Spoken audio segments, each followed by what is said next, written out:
오늘 6월 25일이죠.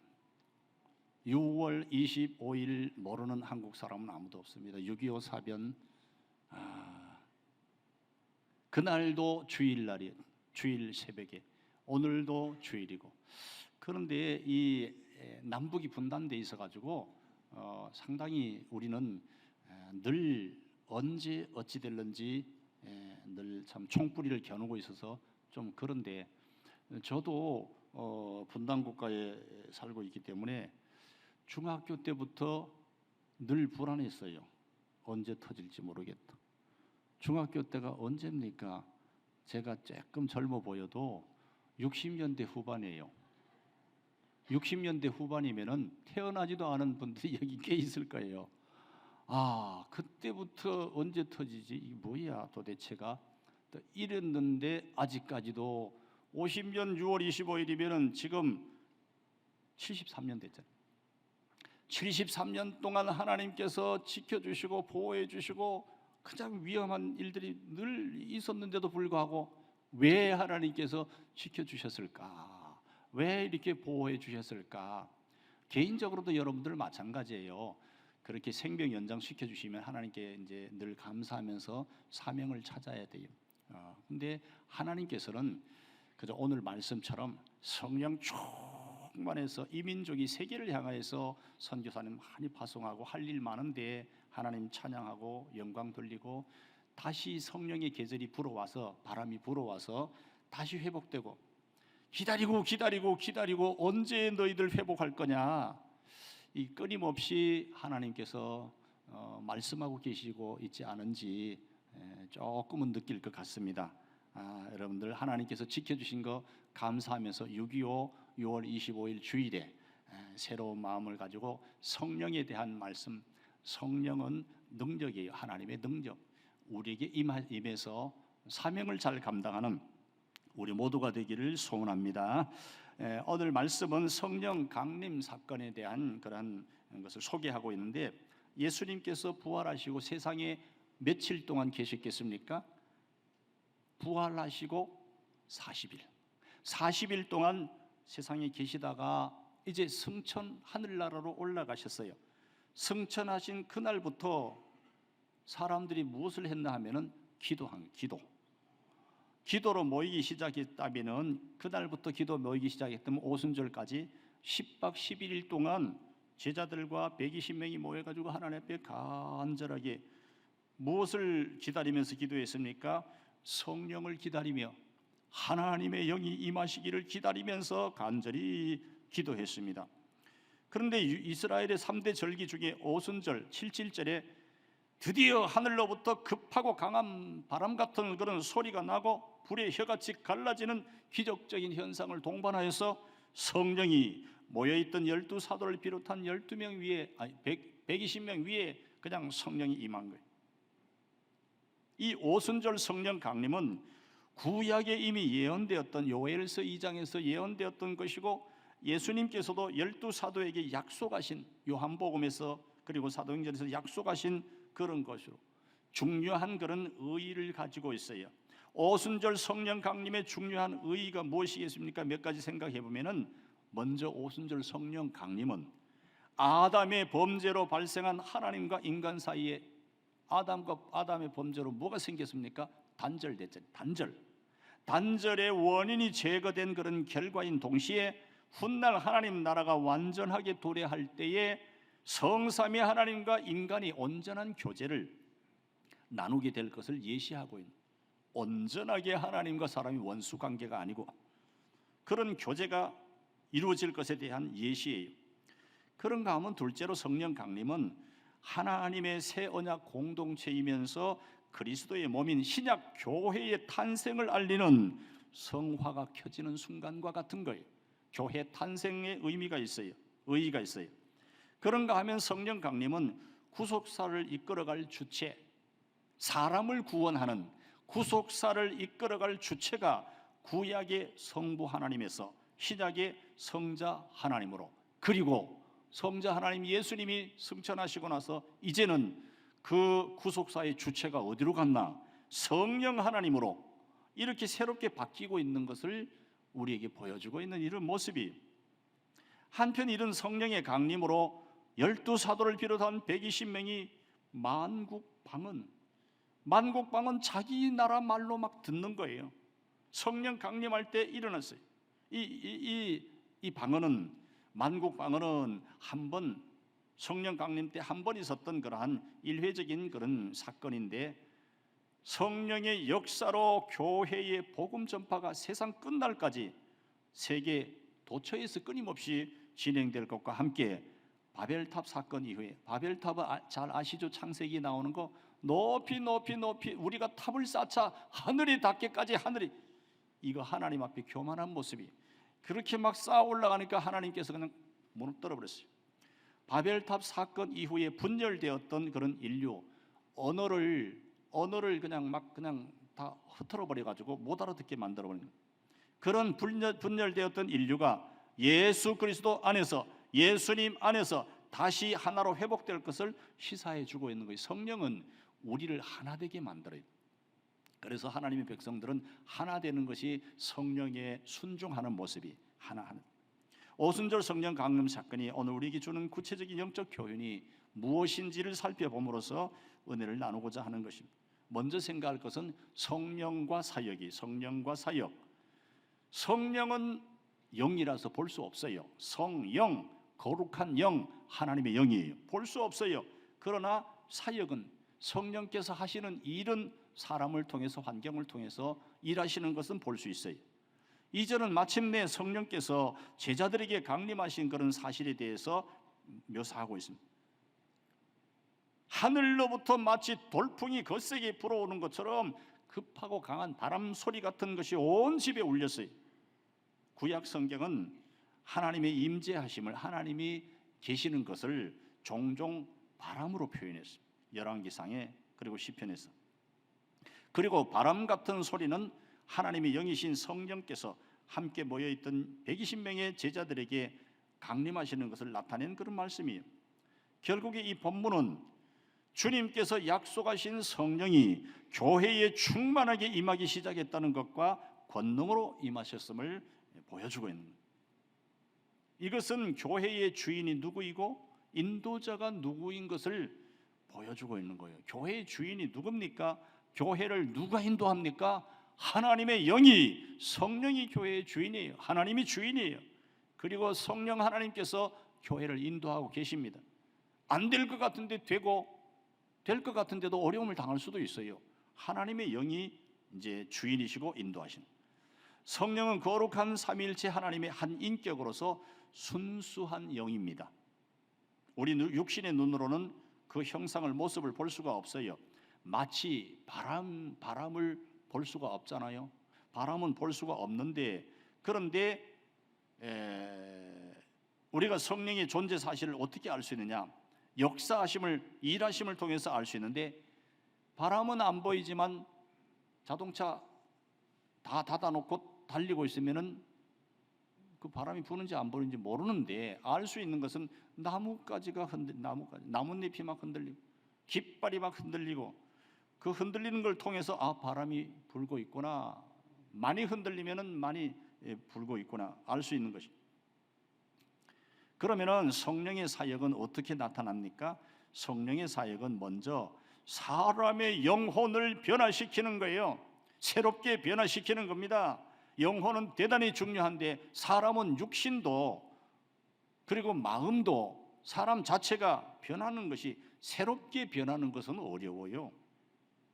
그런데 성령이 사람의 영혼을 변화시켜요. 성령은 타락한 아담으로부터 물려받은 인간의 본성, 뭡니까? 타락한 아담, 죄지은 아담이 무엇을 물려줬어요? 죄성을 물려줬어요. 죄성을. 그런 사람을 하나님의 자녀의 성품으로 변화시킵니다. 그것이 성령의 거듭나게 하는 사역이. 그래서 우리는 우리 자신과 이웃이 성령의 사역으로, 성령께서 하시는 일로 성품이 변화된 사실을 눈으로 볼 수 있습니다. 저 사람이 어떻게 저렇게 착해졌지? 어떻게 저렇게 선한 사람으로 바뀔 수 있을까? 어떻게 말이 그렇게 거칠었는데 말이 고운 말로 저렇게 바뀔 수, 어떻게 저럴 수가 있나? 예수님 믿는 사람이 성령의 역사하심으로 완전히 정말 인격적으로도 좋아지는 그 모습을 보고 하나님이 과연 살아계시는구나, 성령께서 역사하시는구나 알 수 있는 거지. 그런가 하면 성령은 성령의 열매를 맺게 하는 사역을 합니다. 성령이 그 안에 계시는 사람은, 내주하는 사람은 사랑, 희락, 화평, 오래 참음, 자비, 양선, 충성, 온유, 절제 9가지 성령의 열매를 맺게 되는 거예요. 갈라디아 5장 22절에 23절에 잘 나타나 있죠. 그런가 하면 성령이 그 마음에 역사하는 사람은 예수 그리스도를 닮아가게 되는 것이에요. 예수 그리스도를 닮아가는 과정을 무엇이라고 합니까? 성화라 그래요. 성화. 성자가 거룩할 성자잖아요. 점점 거룩해지는 거예요. 점점 예수님 닮아가는 거예요. 우리는 성령의 역사로 사람이 변해되어 가는 것을 볼 수가 있어요. 그래서 성령이 계시는구나, 하나님의 영이 계시는구나 알 수가 있는 거예요. 그런가 하면 성령은 우리의 신앙 양심에 말씀을 하십니다. 마음이 불편해, 그거 하지 말아야 돼요. 믿음의 사람이 기도하는데 분명히 선한 일이고 분명히 좋은 일인데 왜 이렇게 불안하고 마음이 불편하지? 그럼 하지 말아야 돼요. 하나님의 영이 우리의 마음을 평안하게 해야지 우리가 하나님이 원하시는 그런 모습. 그러면 왜 선한 일을 하려고 하는데, 좋은 일을 하려고 하는데 왜 불안하게 만드시는가? 지금 아니야, 좋은 일이지만 조금 이따가 해라, 다음에 해라, 때가 아니다, 그럴 수도 있는 거예요. 어쨌든 간에 우리는 성령께서 신앙 양심에 말씀을, 그런가 하면 성령은 우리가 죄의 의지를 품면 꾸짖고 말리시고 반대로 의를 행하면 기뻐하시며 칭찬하십니다. 그래서 우리의 마음이 기쁜 거예요. 성령을 받은 성도는 믿음 안에서 이렇게 성령의 음성을 마음으로 들을 수 있어야 돼요. 하나님께서 직접 이렇게 하라 저렇게 하라 환청처럼 들려주시는 경우가 있겠습니까? 요즘에는 그렇게 하시지 않고 마음으로 하나님께서 성경을 통해서 성경을 읽는 가운데 마음이 뜨거워져요. 아하, 이 말씀이구나 깨달아 알고 그렇게 이렇게 살아야지. 야, 하나님께서 마음에 감동을 주시고 그렇게 음성을 들려주시는 것이. 그런가 하면 성령은 믿는 자로 하여금 그리스도와 그 진리를 복음을 증거하도록 이끌어 주시는 거예요. 그래서 성령을 받은 사도들이 담대하게 그리스도와 복음 진리를 전하는 증인들로 변화됐어요. 예수님 십자가 앞에서는 예수님 왜 십자가 지셨어요? 구원하시기 위해서 지셨잖아요. 인류를 구원하시기 위해서 자기가 죽으셨잖아. 그런데 그 십자가 앞에서 제자들은 다 도망가 버렸잖아요. 그런데 예수님 부활하시고 그리고 성령께서 역사하신 이후에는 그저 그들의 마음이 완전히 담대하게 됐어요. 그래서 예수님이 구원하시기 위하여서 죽으셨는데 우리도 복음 전하기 위하여서 목숨까지도 내놓고, 그래서 제자들이 대부분 순교했잖아요. 그리고 성령을 마음에 모신 성도들은 그리스도를 높이고 전하는 것을 좋아하게 되는 거예요. 이 외에도 성령의 역사하심은 다양하게 나타납니다. 그래서 우리가 성령을 눈으로 볼 수는 없지만 그분의 존재와 그분의 임재는 바람이 부는 것을 우리가 눈에는 안 보이지만 알 수 있는 것처럼 알 수 있는 거예요. 성령의 사역을 보고 느끼며 그분의 세미한 음성을 들을 수 있는 그런 성도가 성령을 마음에 모시고 사는 그러한 성도인 것입니다. 성령은 예수님 믿으면 우리 안에 들어와 계셔요. 그러면 우리 안에 들어와 계시는 하나님의 영의 그 역사하심을 우리가 순종하면 평안한 거예요. 평안한 거. 세상이 줄 수 없는 평안을, 앞에 아무리 장애물이 있어도 아무리 두려운 것이 있어도 하나님 주시는 평안은 그런 모든 것들을 다 이기게 하시고 극복하게 만드시는 거예요. 다음으로 생각할 것은 성령을 받은 성도는 불같은 사람입니다. 불같은 존재. 누가는 성령이 불의 혀 같은 모습으로 각 사람에게 임했다고 증언하고 있습니다. 불의 혀는 불이 맹렬하게 타오르는 것을 묘사한 것이, 구약 성경에는 하나님의 임재, 하나님이 계시는 것을 불로 표현한 내용이 많습니다. 출애굽기에 3장 2절로 5절, 13장 21절, 24장 17절, 40장 38절 출애굽기에 하나님께서 계시는 것을, 임재하시는 것을 불로 표현한 내용이 많이 나와요. 신약으로 와서 누가도 성령의 임재를 불로 표현했어요. 불은 물과 함께 사람뿐만 아니라 모든 생명의, 모든 생물의 생명을 유지하는 데 필수적인 요소입니다. 불이 없으면 어떻게 되겠어요? 겨울에 너무너무 추운데 냉방이면 잘못하면 얼어 죽어요. 불이 없으면 어떻게 되겠어요? 빛이 없으면 어떻게 되겠어요? 불은 에너지의 원천입니다. 불이 없으면 모든 생물은 생기를 잃게 되고 사멸하는 것입니다. 성령이 불같은 모양으로 각 성도에게 임했다고 하는 것은 하나님께서 성령을 통해서 하늘의 생명, 영생과 함께 힘을 성도들에게 주셨다고 하는 그런 의미가 되는 거예요. 에너지라고 하는 것, 불이 에너지라고 하는 것은 사람이 활동할 때는 온도가 체온이 어느 정도 높잖아요. 그런데 죽으면 싸늘하게 돼요. 아마 깜짝 놀랄 거예요. 시체들은 다 그렇게 차갑잖아요. 성령이 임한 그런 성도들은 세상에서 불과 같은 역할을 해야 되는 거예요.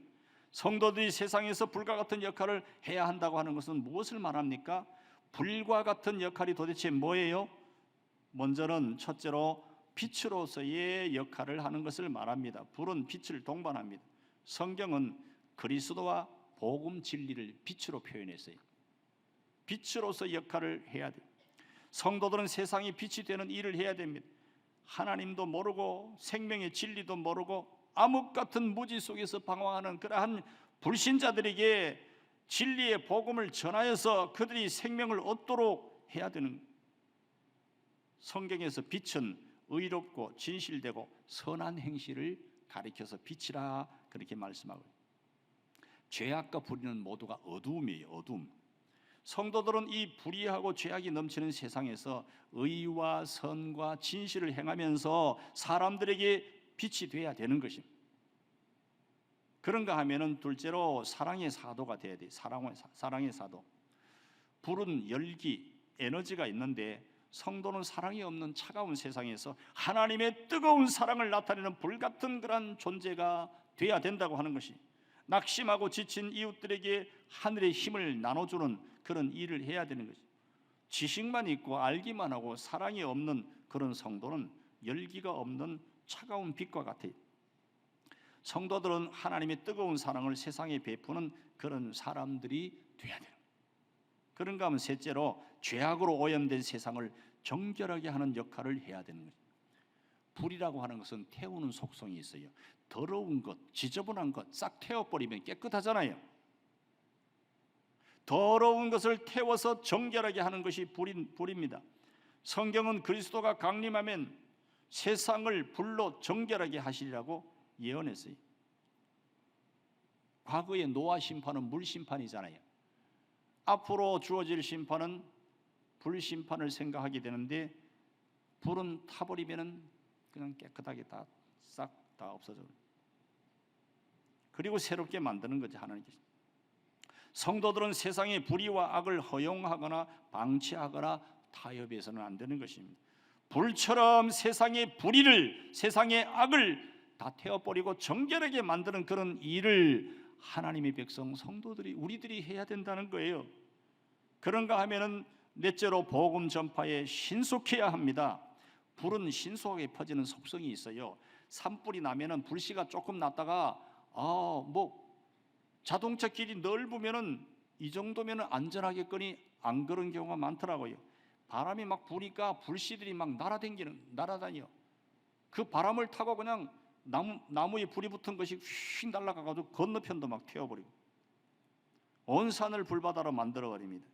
성령을 모신 성도들은 그리스도라고 하는 그런 생명의 불꽃을 영혼 속에 담고 있는 사람들이에요. 그 생명의 불꽃을 산불이 일어났을 때 그냥 날아가서 그냥 옆에까지 태워버리는 것처럼 좋은 의미에서 날아다니면서 신속하게 해가지고 많은 사람들을 살리는 그런 역할을, 복음을 잘 전해야 돼. 초대교회를 보면은 120명의 성령 받은 제자들, 120명이 우리가 별 생각 없으면 적은 숫자는 아니잖아요. 그런데 세상에 많은 사람들에 비해서 120명은 그렇게 많지 않아요. 오늘날로 말하면은 수십억의 인구 가운데, 그 당시에는 또 수십억이 아니었다 할지라도 120명, 그 성령 받은 제자들이 많지 않은 숫자들이 30여 년이 되지 못해서 온 유대와 사마리아와 로마까지 복음의 불씨를 전파해서 교회를 막 세워가고 놀라운 구원의 역사를 이루었던 것입니다. 복음은 하나님으로부터 출발해서, 그래서 예수 그리스도, 그 예수 그리스도 십자가에 죽으시고 부활 승천하시고, 그러면서 그 복음이 예수님으로부터 12제자에게로 120명에게로 이렇게 해서 전 세계로 퍼져나가잖아요. 얼마나 놀라운 역사입니까? 우리는 그렇게 복음이 퍼져나가는데 우리가 도구들이 돼야 돼요. 불같은 그런 성령을 모신 성도님들은 불처럼 진리의 빛을 비추고 사랑의 힘을 나눠주고 죄악을 정결하게 태워버리고 생명의 복음을 널리 전파하는, 신속하게 전파하는 그런 사람이 돼야 되는 것입니다. 너희가 전에는 어둠이더니 이제는 주 안에서 빛이라. 빛의 자녀들처럼 행하라. 빛의 열매는 모든 착함과 의로움과 진실함에 있느니라. 에베소 5장 8절 9절의 말씀. 전에는 어둠이더니, 예수님 믿기 전에는, 하나님 몰랐을 때는 어둠이더니 이제는 주님 안에서, 예수님 안에서 빛이라. 빛의 자녀들처럼 행하라. 빛의 열매는 착함, 착하게 살라는 거예요. 의롭게 살라는 거예요. 진실함에 있느니라. 다음으로 생각할 것은 거룩한 충격을 주는 성도들이 되어야 돼요. 거룩한 충격.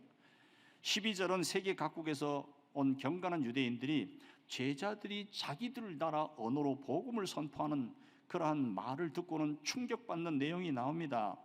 그들이 다 놀라 당황하여 서로 이르되 이 어찌된 일이냐. 당황하여라고 하는 말은 정신에 큰 충격을 받아서 어찌할 줄을 모르는 상태를 말하고 있는 것입니다. 각국에서 모여든 경건한 유대인들이 오순절 성령 강림 후에 성령 세례를 받은 성도들이 방언 기적을 했는데, 기적을 듣고 심히 큰 충격을 받았어요. 충격은 어떤 사람이 받습니까? 자신들이 경험해 보지 못한 일을 당하면 충격받고 당황스러워. 자신들의 상식과 지식을 뛰어넘는 그런 일을 봐도 충격을 받습니다.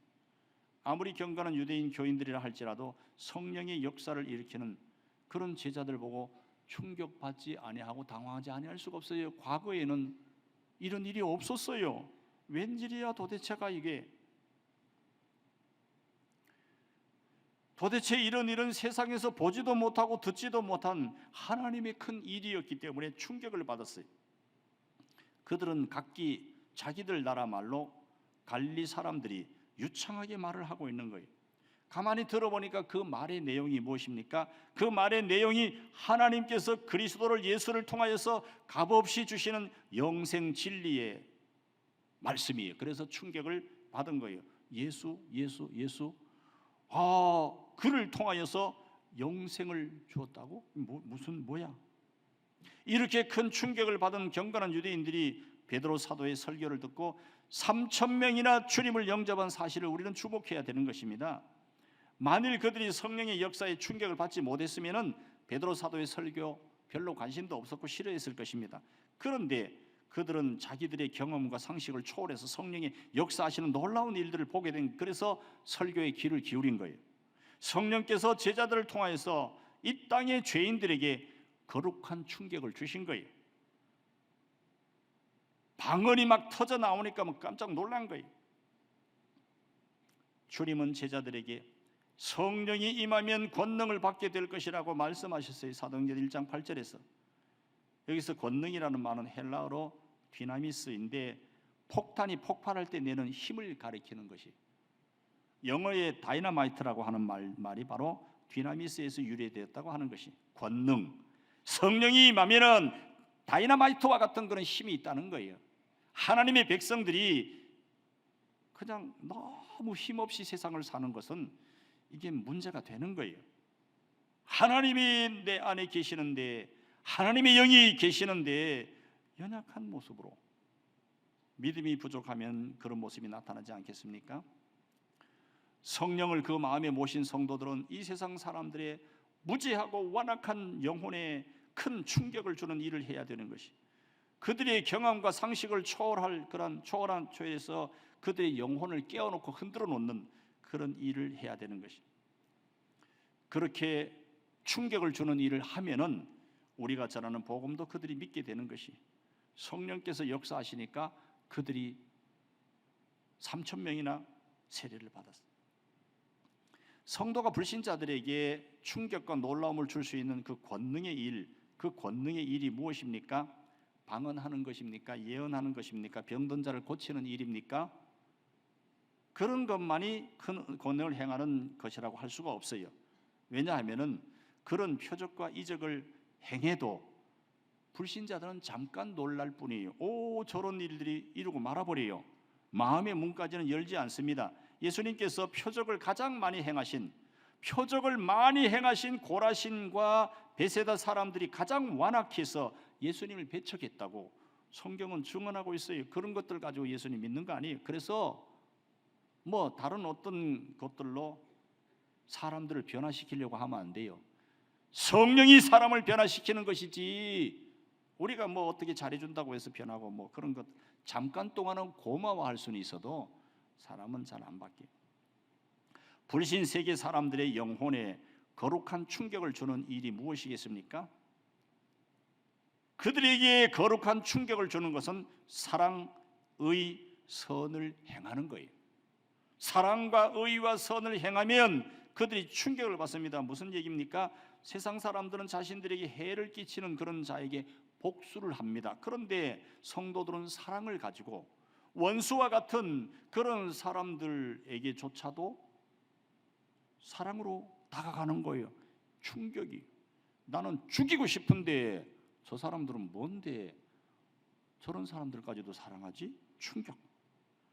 세상 사람들은 자신들의 이익과 안전을 위하여서 불의의 종이 됩니다. 거짓말 하든지 뭐 사기를 치든지 어떻게 하든지만 돈 벌어가지고 내가 잘 살아야지. 불의의 종이 되는데 성도들은 손해를 볼지라도 불의를 미워하고 의를 행합니다. 이 도대체가 무슨 일이야? 충격을 받습니다. 세상 사람들은 우선 자기와 가족을 위하여서 사는데 그것이 세상 사람들의 가치관인데 그리스도인들은 제대로 예수님 믿는 사람들은 오히려 그렇지 않아. 성도들은 자기보다 우선 이웃을 돕는 그런 선을 행합니다. 이런 일을 보고 세상 사람들은 놀라고 충격을 받게 되는 거예요. 이런 충격을 우리는 많이 줘야 된다는 거예요. 우리의 삶으로, 우리의 말로, 우리의 행동으로, 우리의 모습으로 그들이 충격받도록. 어떻게 이런 세상에서 살면서 저렇게 진실하게 거짓말도 안 하고 살지? 어떻게 이런 세상에서 저렇게 살아갈 수가 있는 건가? 죄와 불의와 악이 넘치는 세상 속에서 사랑과 의와 선을 행하는 그런 성도들을 보고 영혼에 큰 충격을 받고 거룩한 감화를 받게 되는 거죠. 기독교가 세워진 지 불과 300년도 지나지 않아서 로마까지 정복하여서 세계적인 종교가 된 배경에는 초대교회 성도들의 거룩한 사랑과 의와 선행이 큰 영향을 줬어요. 불신 이웃들이 우리의 행함을 보고 거룩한 충격을 받도록 하나님 도와주세요. 성령 하나님 역사에 주옵소서. 정말 진실하게 정직하게 바르게 말씀 따라서 그렇게 살게 하옵소서. 그럴 때 하나님께서 도와주시는데 사람들의 모습 정도로만 하는 것이 아니고 그냥 각 나라 언어로 말할 수 있듯이 막 초자연적인 놀라운 일들도 하나님께서 필요하면 오늘날에도 주시는 거예요. 오늘날엔 초자연적인 역사가 안 일어납니까? 선교 현지에서는 많이 일어난다 그래요. 예수님을 잘 알고 있는 하도 들어가지고 식상해 있는 그런 나라에서는 초자연적인 일이 거의 잘 안 나요. 우리나라 같은 데는 거의 잘 안 나요. 그런데 예수님에 대해서 잘 안 들어보고 뭐 잘 모르고 그런 나라에서 선교사님들이 사역하다가 깜짝 놀라는 거예요. 초자연적인 놀라운 역사들이 일어나요. 저도 오래전에 태국에 한번 가서 보니까 대나무로 집 지어놓은 거 뭐 2층 집 뭐 이렇게 만들어 놓고 이게 이제 시원하게 이렇게 해놓으니까 대나무로 이렇게 해놨는데 마을 사람들이 목사가 간다 그러니까 막 다 모였어요. 제가 신유의 은사가 있는 사람이 아니거든요. 신유의 은사 있는 사람이 있고 없는 사람이 있고 하나님이 방언의 은사도 있는 사람이 있고 없는 사람이 있고 그걸로 믿음을 뭐 이렇게 가늠할 수는 없는 거죠. 어쨌든 간에 그런데 기도해 준다 그러니까 그냥 사람들이 다 막 모였어요. 기도하는데 그렇게 잘 받는 거예요. 순수하게 그렇게 받아들이. 그럴 때 성령의 역사가 막 일어나게 되는 것 아닙니까? 놀라운 일들이 일어나는 거죠. 하나님께서는 오늘날에도 얼마든지 그래가지고 선교사님들이 국내에서는 이루지 않았는데 어떻게 나와서 사역하다 보니까 이런 일들이 내게도 일어나네. 하나님께서 역사는 자기도 자기에게 놀랄 정도로 그런 일들이 일어나는 거죠. 그런데 문제는 이런 거룩한 충격을 주는 성도가 점점 희귀해져 가고 있다고 하는 것입니다. 이런 때에 우리들은 성령의 사랑과 진리의 권능을 힘입어서 무지하고 완악한 불신 세계의 이웃들의 영혼과 마음을 흔들어 놓는 권능자들이 되도록 위에서 기도하고 우리는 힘써야 되는 것이. 너희가 너희를 사랑하는 자를 사랑하면 무슨 상이 있으리요? 세리도 이같이 아니하느냐? 또 너희가 너희 형제에게만 무난하면 남보다 더하는 것이 무엇이냐? 이방인들도 이와 같이 아니하느냐? 마태복음 5장 46절 47절. 사랑하는 자를 사랑하면 아무 충격도 안 받아요. 나를 미워하는 사람인데도 사랑하고, 형제에게만 무난하는 것이 아니고 형제가 아닌데도 무난하는 거예요. 충격을 받는 거죠. 너무너무 이런 일들을 우리가 해야 된다고 하는 것입니다. 현대 사회는 홍수 같은 정보가 너무너무 많아요. 그리고 언어들도 홍수같이 너무너무 아름다운 언어들이 많아요. 그런데 우리 영혼에 힘을 주고 희망을 주고 옳은 길로 인도해 주는 그런 정보와 그런 언어는 희귀합니다.